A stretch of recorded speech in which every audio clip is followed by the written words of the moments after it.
Mobilization is the act of assembling and readying military troops and supplies for war. The word mobilization was first used in a military context in the 1850s to describe the preparation of the Prussian army. Mobilization theories and tactics have continuously changed since then. The opposite of mobilization is demobilization. Mobilization became an issue with the introduction of conscription and the introduction of the railways in the 19th century. Mobilization institutionalized the mass levy of conscripts that was first introduced during the French Revolution. A number of technological and societal changes promoted the move towards a more organized way of deployment. These included the telegraph to provide rapid communication, the railways to provide rapid movement and concentration of troops, and conscription to provide a trained reserve of soldiers in case of war. The Roman Republic was able to mobilize at various times between 6% to as much as 10% of the total Roman population, in emergencies and for short periods of time. This included poorly trained militia. The Confederate States of America is estimated to have mobilized about 11% of its free population. In the American Civil War, the Kingdom of Prussia mobilized about 6 to 7% of its total population in the years 1760 and 1813. The Swedish Empire mobilized 7.7% in 1709. Armies in the 17th century possessed an average of 20,000 men. A military force of this size requires around 20 tons of food per day, shelter, as well as all the necessary munitions, transportation, tools, and representative garments. Without efficient transportation, mobilizing these average-sized forces was extremely costly, time-consuming, and potentially life-threatening. Soldiers could traverse the terrain to get to war fronts, but they had to carry their supplies. Many armies decided to forage for food. However, foraging restricted movement because it is based on the presumption that the army moves over land possessing significant agricultural production.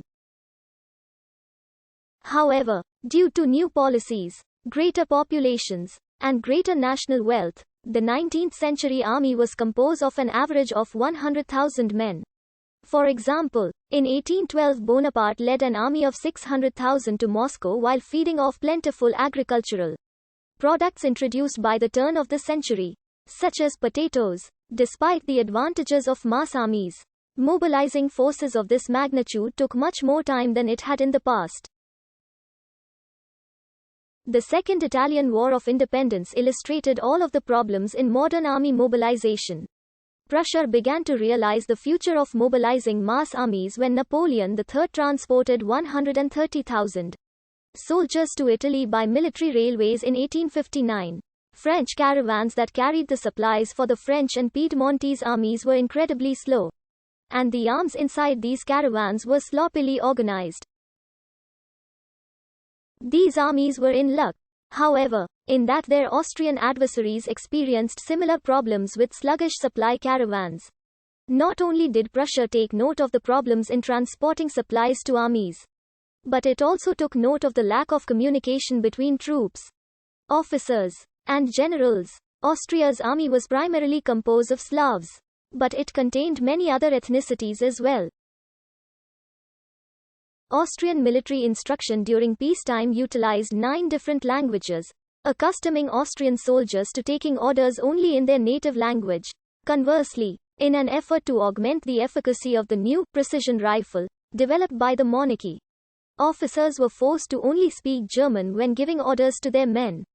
Even one Austrian officer commented at Solferino that his troops could not even comprehend the command, "Halt." This demonstrates the communicative problems that arose quickly with the advent of the mass army. Intricate plans for mobilization contributed greatly to the beginning of World War I.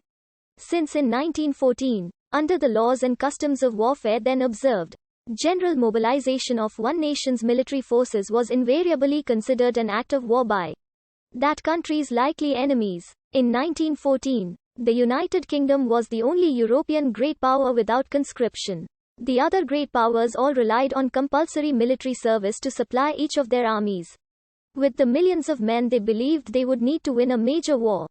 France enacted the 3-year law to extend the service of conscripted soldiers to match the size of the German army, as the French population of 40 million was smaller than the German population of 65 million people.